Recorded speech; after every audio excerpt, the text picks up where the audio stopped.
Oh, says we're live. Are we live? Yes, we are. Hello, everyone, and hello. Welcome to today's webinar. How's everyone doing? Hey, we have teachers from South Africa. Hello, everyone. Good afternoon. It's afternoon here. Hello, Karen. Hi, everyone. Welcome to the webinar. And Hello, everyone. Yep, welcome, my fabulous partner, Dart, who's an active Novakid teacher and also teaching quality assessment manager. How are you doing today, Dart? I'm doing well. And guys, this is Sabina. She is the head of our teaching quality assessment here in Novakid. Say hello to Sabina, everyone. Hiya. How are you doing today, Sabina? Fantastic. I'm doing very, very well. And I'm really excited about today's topic. But first and foremost, guys, stay tuned until the end of the webinar because you're going to get the link to a form. And by filling out this form, you're going to get a certificate, which is always a great thing to have. Yeah. And then I'll just quickly say that those of you who attended yesterday's webinar, welcome again. We're going to have the same topic that yesterday, but we are not the same as yesterday. So it's up to you. You can stay with us and have fun one more time, or you can leave, which will make us upset, but still it's going to be the same topic, right? And the topic is mastering unit review lessons. Woo, sounds really, really spooky. Dart, what are we going to talk about today? A lot of things, right? So in today's webinar, we are going to talk about unit review overview, what unit review materials are and how they affect the teachers, the students, and the parents. Next, we're going to talk about challenges and solutions. We'll talk about the challenges that the teachers face during these lessons. And then Sabina will introduce the unit review assessment, which will help the teachers improve how they handle unit review lessons. And as usual, we have our Q&A session. So if you have any questions, just write them down on our chat and our lovely moderator, Lisa, will collect them for later. So now let's begin with an overview of the unit review. Yay, and I'm pretty sure everybody who's in the chat has had a unit review lesson sometime in the past, or probably is going to have a unit review lesson. I want you to think about that unit review lesson. I want you to remember how this unit review lesson went the last time you had it, on the one hand. And on the other hand, I'd like you to think about one question. How do you think parents know that their kid is doing well or badly at English? What are the indicators that parents look for in order to know, is there a success in their education, or is their kid failing? I'm sorry, they're not failing, but are they not doing well? Maybe they need to do something. Well, and probably what you think about is that parents see that their kid started speaking more in English at home, started using more English words at home. Probably their kids started bringing better marks from school, or started coping better with their homework, English homework, right? So this is what I'd look for if I were a parent. What about the teacher's side? You as a teacher, and remember I asked you to remember your last unit review lesson.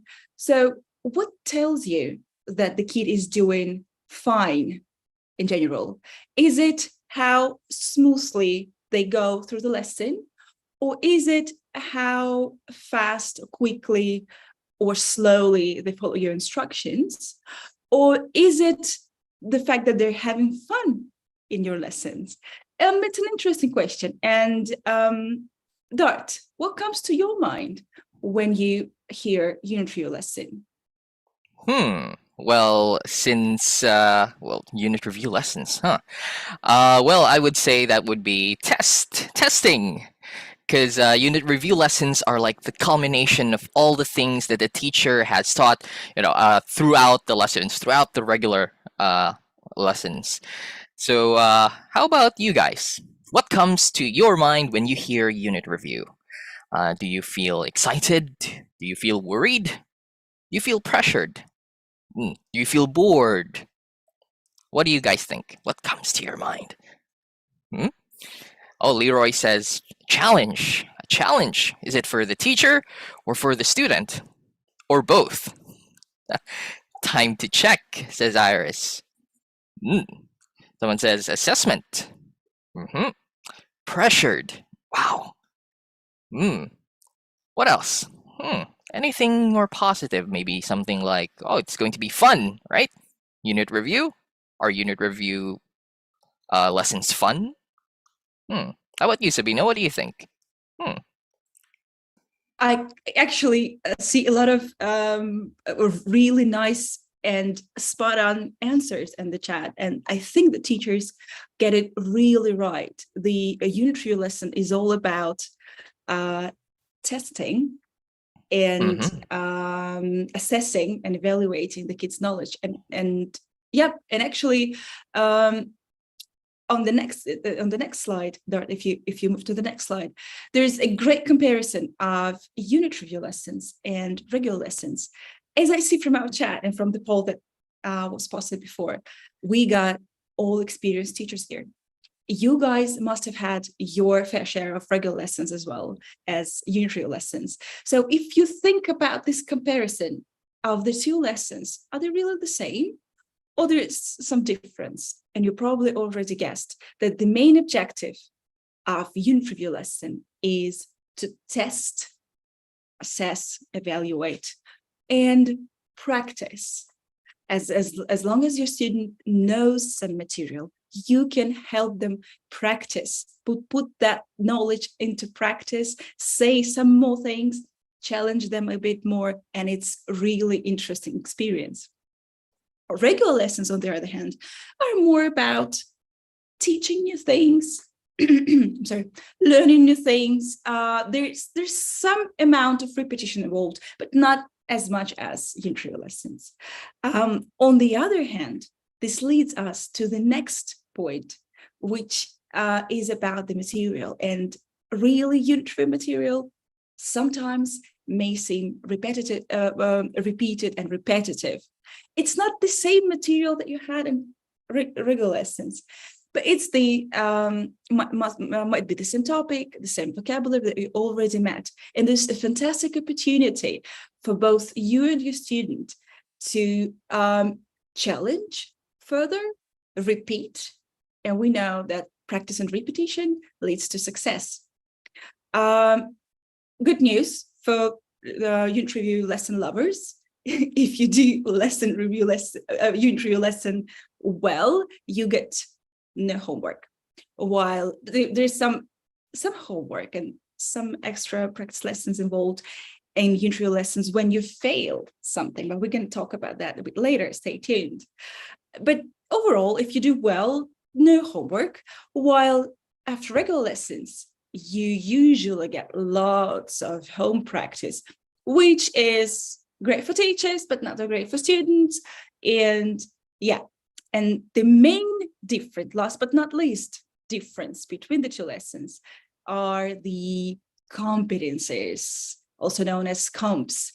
Unit review lessons allow you as teachers to check competencies, how well your student mastered this or that topic, while regular lessons don't have that. And it actually is a very, very interesting thing to consider. Dart, would you approach unit review lesson the same way as you'd approach a regular lesson? No, I wouldn't. How about the teachers? Would you approach the unit review lessons the same way as regular lessons? I think I already know your answers. So, unit review lessons have a different, main objective, which is to test. So, what do we test? Like Sabina said earlier, competencies. These are skills that the students are expected to produce, like the ability to make present simple sentences, to identify and blend sounds, and so on. So before we continue, here you see are some competencies that we test, but there is one among them that we do not test. What do you guys think? Which one does not belong? Yep. Is it phonics? Is it blending? What are the teachers saying? 5. What? Drawing? 2. Vocabulary? 7. Speaking. We're not testing speaking. I love it. Like, oh my God. 6 So is many, blending. so many answers. Not in our class, Natasha says. Well, the answer is dun, dun, dun, dun, drawing. Yes, pretty simple. Drawing, we do not test the student's ability to draw. Yeah, Do you and think that's we it. should? I'm not. I'm not sure. It's easy to draw with a mouse. Okay. All Can I right. just ask one thing? I'm sorry. I'm so sorry, but I'd love to know, guys. Type in the chat. Which competency do you like checking the most? Is it grammar? Ooh. Is it vocab? Is it phonics? What's your favorite competency to check? I'm really curious. Let's see. I think my favorite would be grammar or Ooh. maybe speaking. I'm torn between. Yeah, I think I'm leaning more towards speaking. How about the others, the teachers? I can see a lot of some speaking, some vocabulary in speaking as well, vocabulary in blending, grammar. Yeah, very interesting. Do you have any? Can you share any special techniques that you use to check grammar or to check speaking? Well, we'll talk more about that later. I think we have that here. Hey, for those who really love checking speaking competency, yeah, stick around. Okay, so now that we know what competencies are and which one doesn't belong, now it's going to be your turn to be checking for competencies. Here. Yay! And Oh, I'm what do we have very here, Sabina? excited because this is one of the no, I'm not giving those hints out. No. Okay, so guys, take a look at the slide. Particularly, take a look at the words in bold. Which competency do you think is being checked here? Type in the chat. Can be specific as well. Yeah, and I just see from the chat that our teachers are so smart. I'm doubtful. Should I give some hints? They're already giving the correct I don't answers. think they need them. They don't need hints. Yeah, actually, those of you who put grammar were totally correct, because if you look at the words in bold, those are prepositions of place. And we usually refer them to grammar points. And yeah, here the kid has to identify which prepositions of place to put here. So yeah, well done. Very easy though, Dart. Is the next challenge more difficult? Ooh, we'll see. How about this one? Which competency is being checked on this slide? So we have pictures of sick kids. What do you guys think? You can be specific. Vocabulary. What else? Speaking. Vocabulary, grammar, and speaking. Well, a lot of the answers are applicable. Yeah. Vocabulary illnesses. Oh, that's a good one. Very specific. So, Looking at the slide, the main competency checked here is vocabulary, specifically the student's ability to identify the illnesses and solutions. Right? You also have to keep in mind that in an activity can test multiple competencies based on its structure and based on the teacher's execution of the activity. If you ask the student to write here, you're checking writing competency. If you ask a student to speak, to read, speaking competency, right? And the use of should. Yes. Good. All right. Sounds easy, right? Yeah. What do you think, Sabina? Are our activities too easy?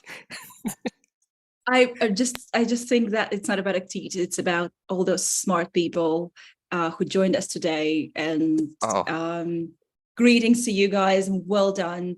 And I just wanted to say that so many nice ideas about this fabulous slide. It really can be expanded and can be pushed forward. It's not only about vocabulary, although vocabulary is the minimum. You can do anything with it, and well done. But the next challenge is a different one. Guys, any ideas? What competency are we checking here? And it's a little bit trickier than the previous one. Let's see. I told you, this one is trickier. Somebody guessed? Yes, somebody guessed, and well done. Well done to those of you who mentioned that the kid is required to produce full sentences here. Well done to those of you who mentioned speaking, because this is a speaking production. So the kid has to say it in order for you to decide whether it's a fail or success. And judging by the sentence on the top, this is probably about routine everyday activities, which is usually present simple. And not only this, it's also third person, words of third person, like he does, she does, and there's something that should be added at the end. And this is a tricky thing to check. Your kids should be able to say it the correct way. So yeah, this is generally speaking, but definitely grammar through speaking. Well done, Dart. Anyway, we've been talking about competencies so much, and the teachers have been helping us. But what happens if my student fails those competencies? Anything happens at all? Ooh. Well, anything happened. Well, let's see. So what if your student fails some competencies, guys? Well, if the student fails less than 50% of the competencies, they get extra homework. No, not bad, right? Yeah, homework. But if they fail more than 50% of the competencies, they get extra practice lessons. Oh, have you ever encountered these lessons? So these extra practice lessons are designed to, compensate for the failed competencies from the student, right? If the student fails speaking comps, then the student will get speaking practice lessons and so on, right? Can I just quickly Now, add one thing? I'm so sorry for interrupting. This is about failing one competency. So if it's one competency and they failed less than 50%, then they get extra homework. But if they failed more than 50% of that particular competency, they get some extra practice lessons. Those are details, but may be helpful sometimes. I'm sorry for interrupting. Oh, that's fine. Thanks, Sabina. Now, what you see here, this is all from the teacher's side. This is what happens in class. Student fails, add extra practice lessons, easy, right? Now, what do the parents see from their end? And more importantly, how do they feel if their student gets extra practice lessons? I don't know, Dart. if I were a parent of that kid, I would probably feel disappointed. Like, I love my kid and everything, but like too many failed competencies, which is not bad, but yeah.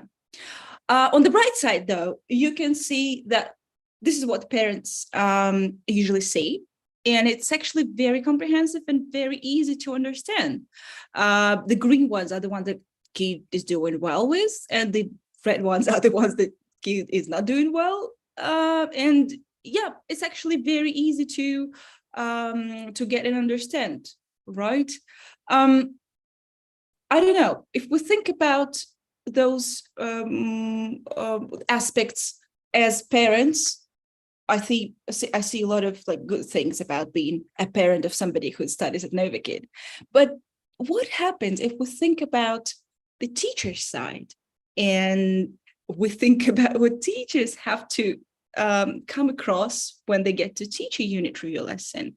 So problems, challenges, are they easy to overcome, or are there some challenges that probably require more attention, some training? Dart, could you enlighten us a little bit? Right. So we unit review lessons are different from your regular lessons, and as we watch lessons, we get to see some challenges from the teachers, right? So the first challenge, and the most important one, would be checking for competencies, right? How should teachers check for competencies? So number one would be to ask questions, right? Pretty basic, right? Ask questions like, what is this? What does he like doing at the weekend? What mustn't we do at the cinema? And so on. The questions you ask will dictate the kind of answers you want to elicit from the student. So that's it. That's the start, right? Step one, ask questions. What's next? Well, after you ask questions, you provide wait time. If you provide wait time that is too short, and well, the student is not encouraged to answer and will feel rushed, right? But if you give wait time that is too long, then you put unnecessary pressure on the student. You demotivate the student, even though it's already evident that the student could not answer, right? Okay. Next would be to let them give complete sentences. Avoid giving away parts of the answers, whether verbally, by circling, or by using props. A common example would be when you want the student to make sentences like, he is happy, she is sad, they are scared. What some teachers do is that they say, he is, and then ask the student to simply say the emotion, right? And the thing is, the only skill that you tested there was the student's ability to identify the emotions, right? Another example would be asking the student to circle the color, right? Circle black, and then the teacher shows a black object. The only skill you tested there was the student's ability to draw, which, as mentioned earlier, we don't test drawing skills. Okay, right. Next one would be to help them talk about themselves using what they've learned, right? For level 0, if you're talking about colors, you can ask them to bring toys or play a bring me game. Give me something black, something red. For level 1, they usually talk about family, like, what's your dad's name? His name is this and that, right? Next is to elicit justification. So in the assessments that we see, some teachers just do the activity and assume that the student has the competency, regardless of the student's accuracy of the student's answers, the time it took for them to answer, interference from the parents, and so on. So keep in mind, just because the student finished the activity does not mean they have the competency. Right? Brute forcing or doing trial and error should not be taken as a sign of competency. Right? Okay, I think that was a lot, Sabina. So, of all of the solutions here, guys, which one do you like the most? How about you, Sabina? Which one do you like? Oh, my definite favorite is about asking justifications and asking concept technique checking questions. Fantastic tool. I remember the first time I learned to do it is like it made my job so easy. My amount of TTT went from like 100% to like a really small amount. It's like, oh my God, I felt so good. What about you guys? Mm, questions and complete sentences, says Leroy. Provide wait Yeah. time. Let students breathe. Yeah, right. That's great. Can I just quickly add Mm-hmm. that we did a really small research of unit review lessons before. Basically, we did some assessment-based research for unit review lessons. Anyway, what we noticed is that teachers are doing fantastically good with the language competencies, the competencies that involve grammar, vocabulary check, everything that's being checked automatically. However, checking speaking requires teacher's judgment and requires digging deeper, asking questions, and everything that Dart you just mentioned.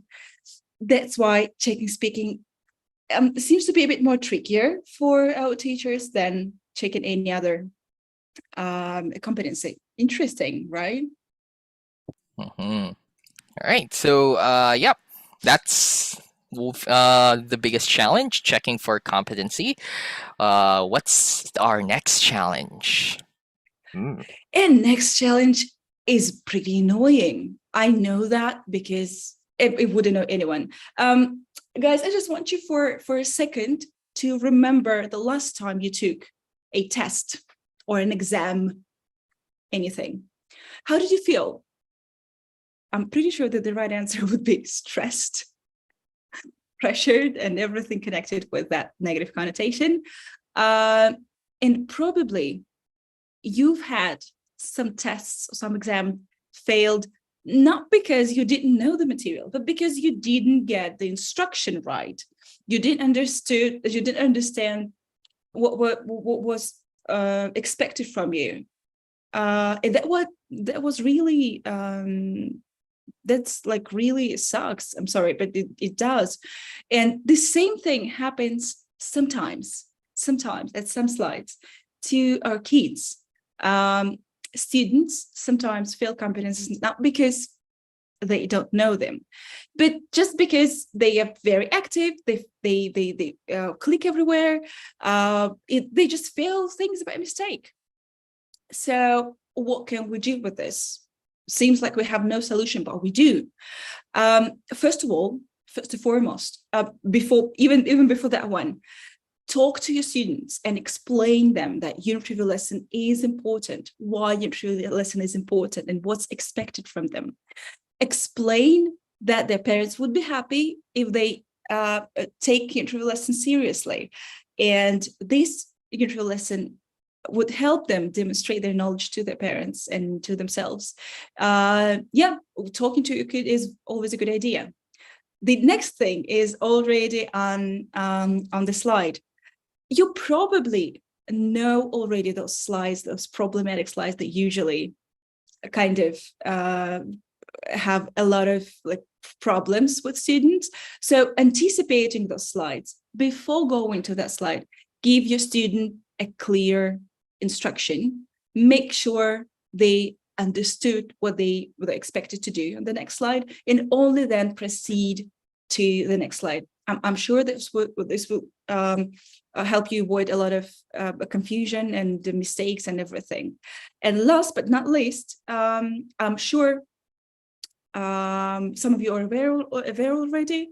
In September, this fabulous feature is coming when our teachers will be able to change the comps manually after the lesson. So if your kid fails a competency, and you know that this competency was failed by mistake and it shouldn't be failed, it should be well done, just wait until the lesson finishes. You go to the settings and you change the comps from failed to not failed. This is coming up in September, and we're all very excited. Yeah, good news, isn't it, Darth? Oh, it is. It makes things easier. And also, benefits both the teacher and the student and the parent. Right. Now, off to our next challenge. Ooh, a new student. So, how can I test a new student if I am a substitute teacher? Ooh.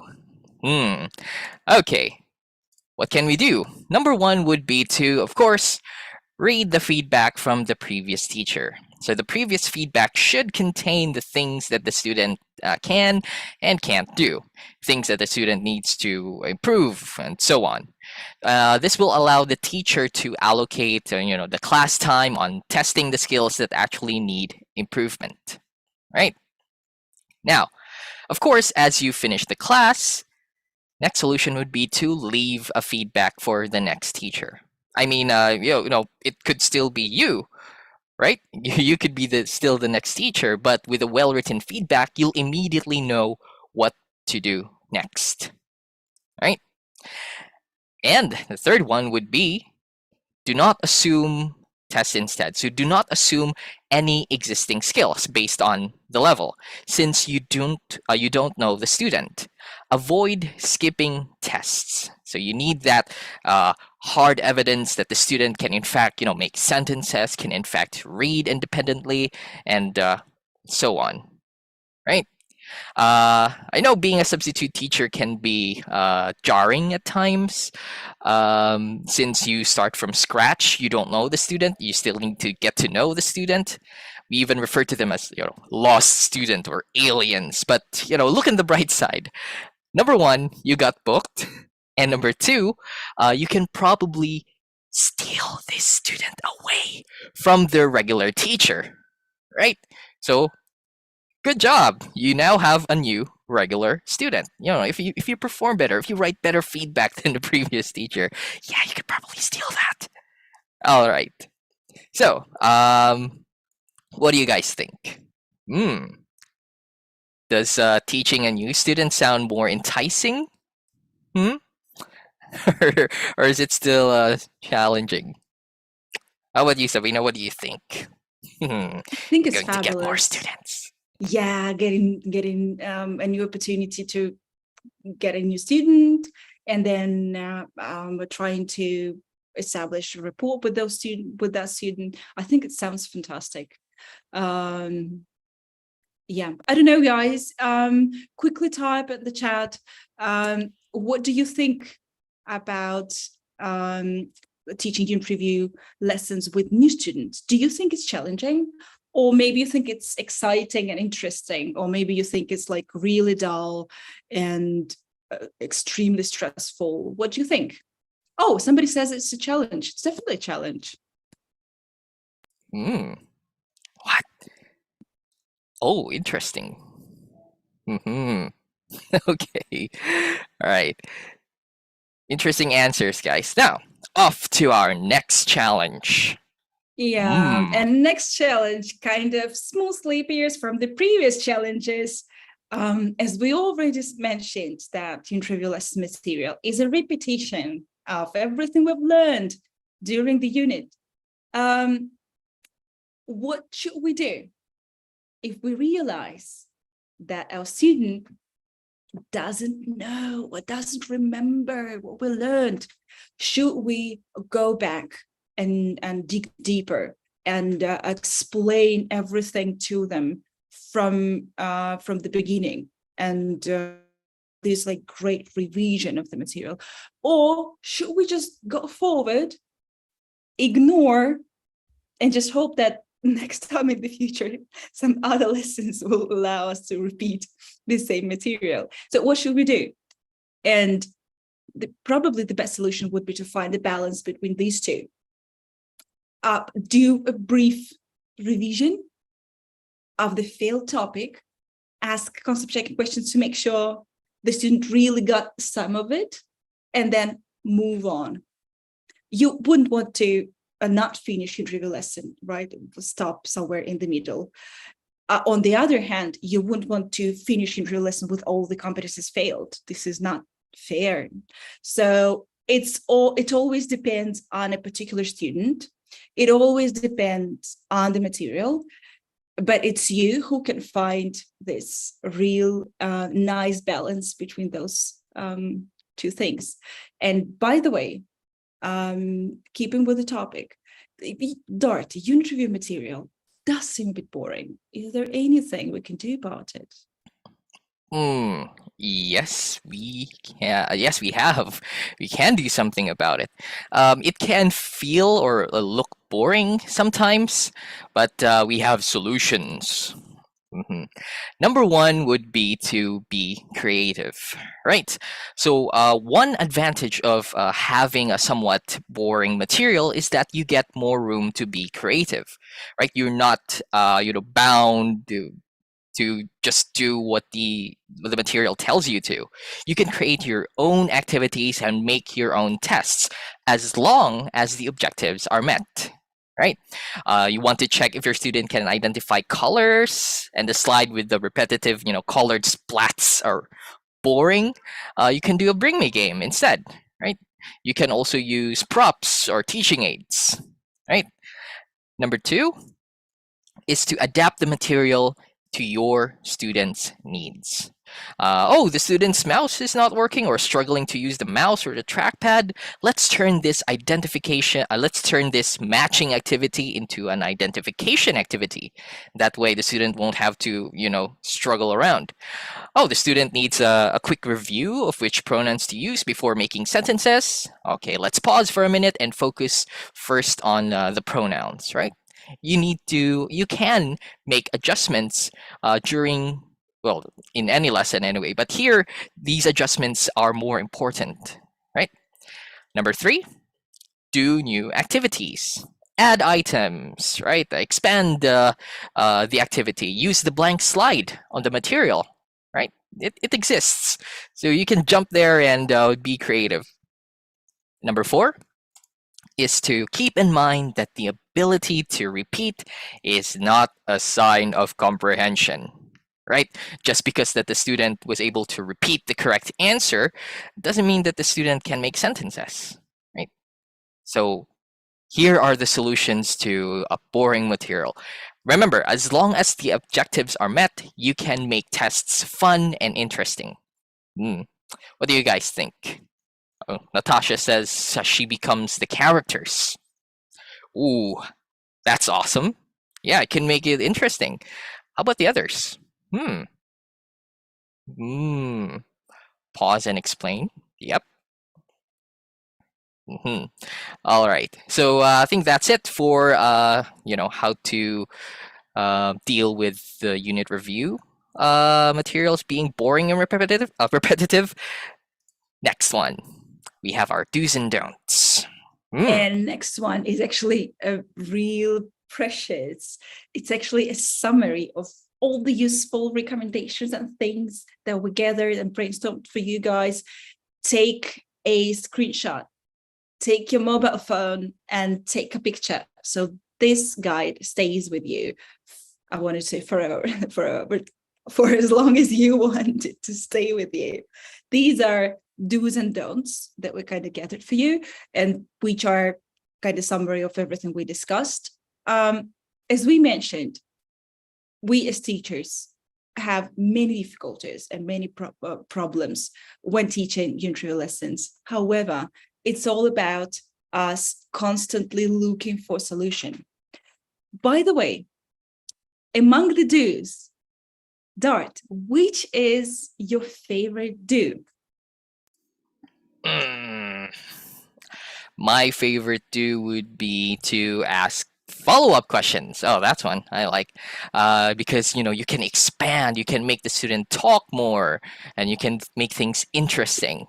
Yeah, that's my favorite do for unit review lessons. How about the teachers? How about you guys? What's your favorite do here? Yeah, maybe there's something that you would like to do more. or there's something that you mastered already? Share with us. Is it identifying competencies? Oh, Leroy says follow-up questions. And checking for comprehension. Well, it counts. Yeah, they sound the same.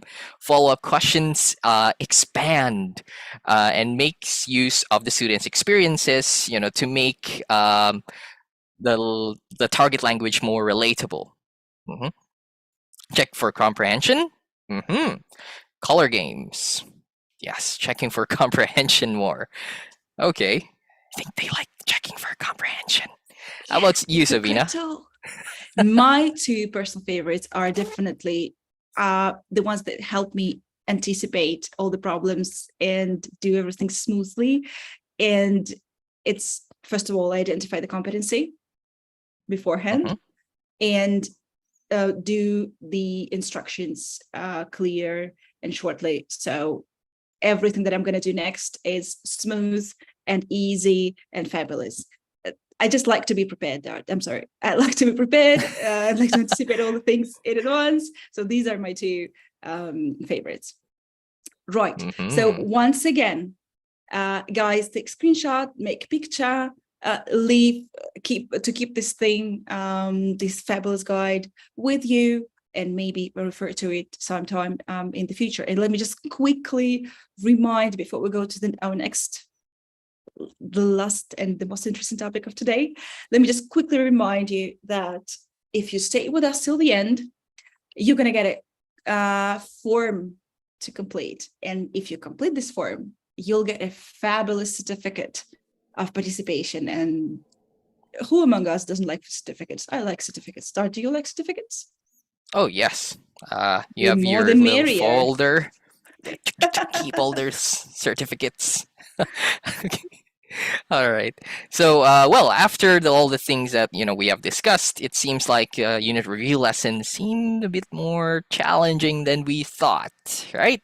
So, Sabina, what do you have for us to help the teachers, take on this challenge? Actually, we've been thinking about how else can we help how else we can help our teachers to excel at unit review lessons. And I already mentioned that we did a really short research on how well or badly, in general, our teachers are doing when teaching unit review lessons with the students. And actually, we decided that the feedback with recommendations would be really, really helpful. You know, guys, that already we do assessment of trial lessons and regular lessons. And hopefully we provide you with some nice recommendations, and we can see that you guys are improving and that you're grateful. And thank you very much for being so receptive to the feedback. We decided that we're going to do the same with unit review lessons because we want to help you get more happy students, more happy parents of those students, more bookings. And all of this leads to better income, which is a great thing and which is really, really important. So what is a unit review assessment? It's a different framework from what you already know about trial quality and regular quality assessment. Unit review assessment is about three main areas. One, I already mentioned, is about checking language competencies, is about evaluating you how well or badly, or probably like okay, you check grammar and vocabulary competencies. Why them together? Because they're usually automated, the exercises are usually typical, and you usually actually do well at that, right? Second area is a little bit more challenging, according to our research, but at the same time, much more creative and interesting. It's evaluating you, checking speaking competencies. You've already seen this slide, which involves speaking, and it's never just speaking. Usually it's speaking is something else, speaking in grammar, speaking in vocabulary. So it's very interesting, very exciting, and gives you a lot of room for creativity. And third, again, last but not least, student engagement, which is about how interested your student is in the lesson material, how well you manage to entertain them, to grab their attention. Are they having fun? It's really, really important for the material to take up. So these three main areas all serve one big objective of unit review assessment, which is to provide reliable and valid tests of student knowledge, to make parents happy, and to help you guys get more bookings and more students. And yeah, this is really fantastic about that. It's not on yet. On the next slide, you can see that we're starting this only from August the 1st, which is already next week. Oh my God. It's very soon. It's already almost happening. So we're not doing unit review assessments yet. We will start doing them next month. So any unit review lesson that you teach starting from August 1st can be randomly chosen for assessment. And we just thought it's really fair to you guys to give you a notice before, on the one hand. On the other hand, we really understand that all unit review lessons, as any other lessons, they are really different. And to provide you with fair evaluation and give you more opportunity to show off your teaching skills, we're going to choose 2 unit review lessons instead of 1, with different students.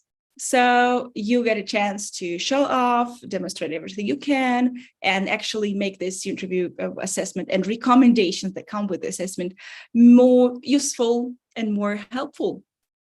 Exciting, isn't it? Dort, how do you think this unit review assessment can be helpful to our teachers? Yeah, what's in it for the teacher? Well, number 1 would be, well, you'll learn how to properly test student knowledge and demonstrate the progress to the parents. In short, you'll do better, or you'll do better during your unit review lessons. Number 2, you'll learn your strengths and how to deal with problematic areas. All right.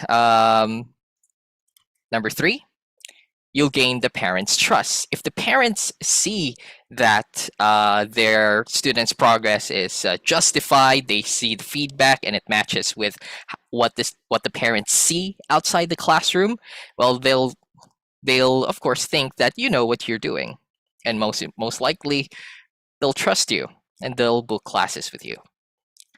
Next, you'll retain regular students better and get more students and more bookings. I think I mentioned this earlier, something about getting students from other teachers. Okay, now our lesson assessments, guys, not only contain the score and the result, whether it is excellent, failed, above average, and so on. They also contain recommendations and things that you missed, areas of improvement. These assessment results are not aimed to reprimand or demotivate you. Instead, they are aimed to help you improve your techniques and give ideas on how you handle classes. Think of assessments like the feedback that you give to your student, right? You give feedback to your student, we give the feedback or assessment to you. All right. So there. What do you guys think? Are you excited for these for the unit review assessments to come? I think I would be. It's All right. really, I mean, it sounds stressful, Dart, and you're totally right. That you can be excited about that. However, going for a long time without any feedback, I mean, how are you doing? Are you doing good? Are you doing badly? I mean, it's difficult as well, isn't it? Yeah. Some regular feedback or some regular assessment could, keep you motivated, right? Letting you know that, hey, you're doing well and keep it up. Yeah. definitely. And yeah, so quickly we came to almost the final part of our webinar, and look how much we've talked about today. We quickly remembered and reflected on our last intro lessons, and we remembered every feature of our intro lesson briefly.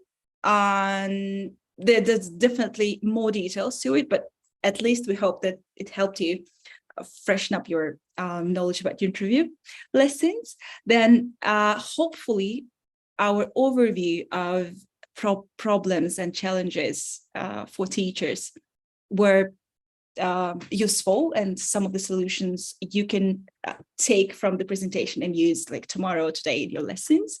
And finally, we were happy to announce this assessment interview lessons, and we're going to do our best to make sure it's fair to you, and that it's clear, and any feedback, we're going to take a look at it. And yeah, we hope that this will really help you once again get more bookings, more students, and yeah, better income.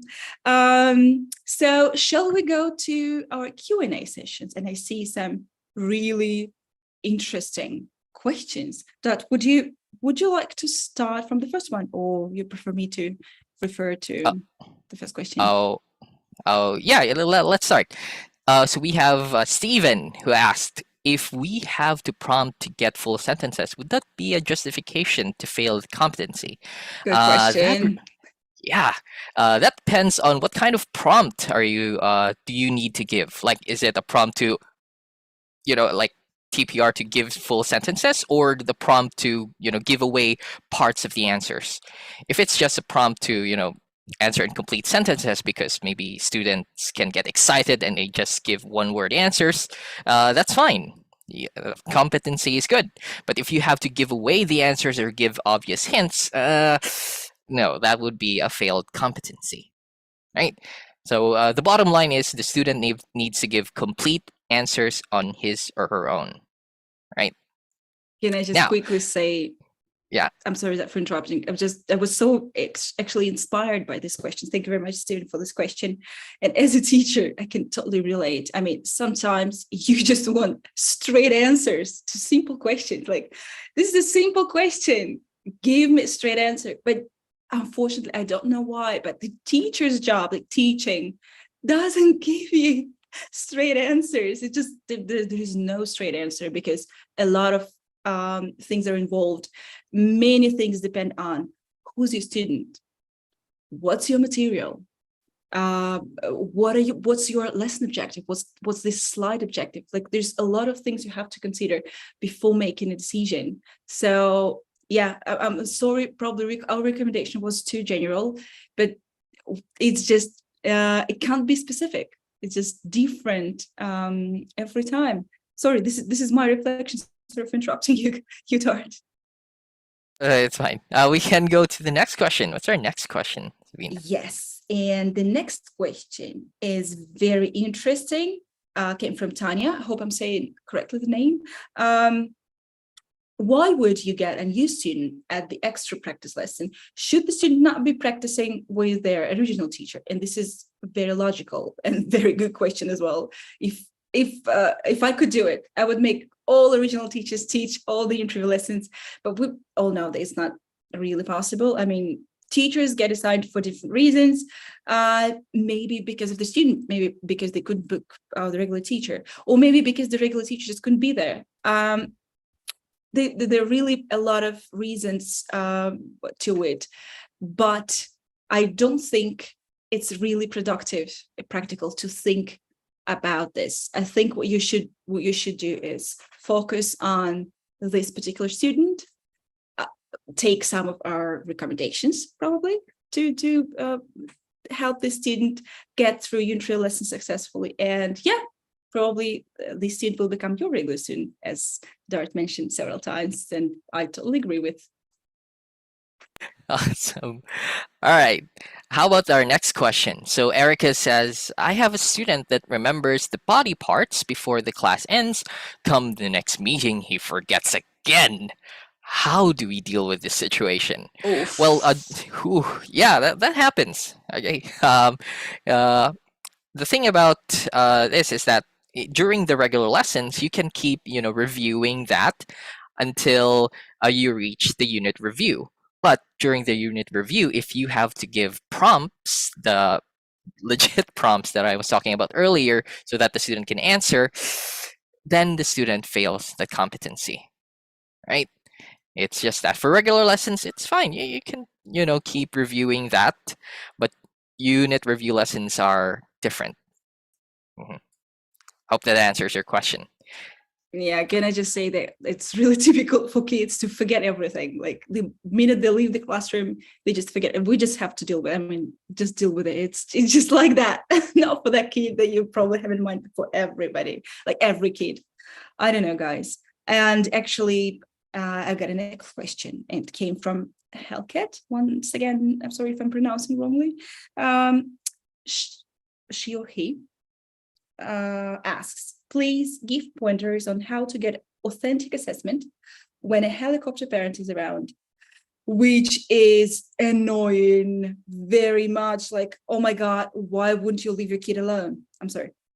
No, first of all, let me just say that if assessors, and Dart will confirm that as one of the assessment management, one of the managers of the teacher assessment team, if we see that the lesson is really failed, not because of the teacher, but because the parent is really annoying, we do not take such lesson for consideration. We replace that lesson. It's just because we don't think it's fair for the teacher to be judged by that such parent behavior. However, our observation is that there's not much cases like that. In most of the cases, you could have prevented the parent from being such, from having such annoying behavior. Talk to them, explain that the kid should be performing everything by themselves, because you need to check the kid's knowledge, not the parents' knowledge. So this is what I do. Do you have any recommendations for such case? Yeah, sure. So, helicopter parents. I wonder who came up with that term, because they hover. All right. So, the reason why they tend to interfere is because when they see their child struggling, right? If you see your child struggling, wouldn't you want to, assist, give help, or answer? You start with not making the child struggle. Start with the easy tasks, right? Instead of asking him to make complete sentences immediately, start with which words to use first, right? Start with the pronouns first. Start easy and then slowly, gradually increase difficulty so that the student will not struggle. In some cases, the parent is already hovering and you know that the student can answer. You can, of course, address that in the feedback. You can politely ask the parent to you inform the parent that you need the student's independent answers to properly check for comprehension, right? I'm sure the teachers will students will sorry the parents will understand.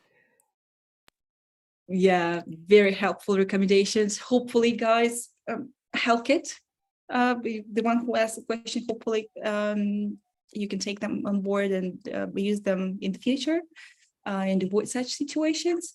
And it seems that we're actually concluding our webinar.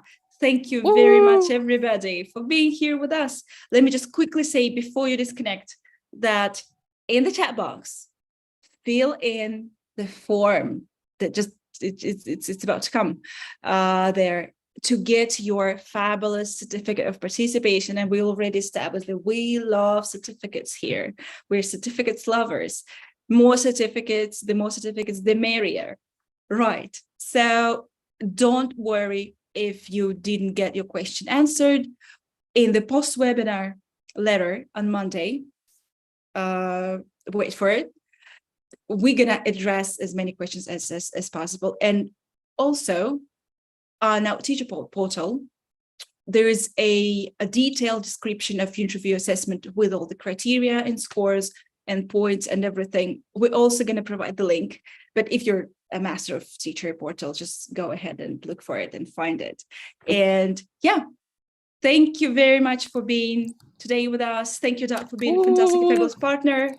Thank you, everyone. Lisa, for organizing this. Guys, Don't you're forget super. to subscribe. You're the best. Don't forget to subscribe to this channel. Yay! See Have you, a great everyone. day. Bye-bye.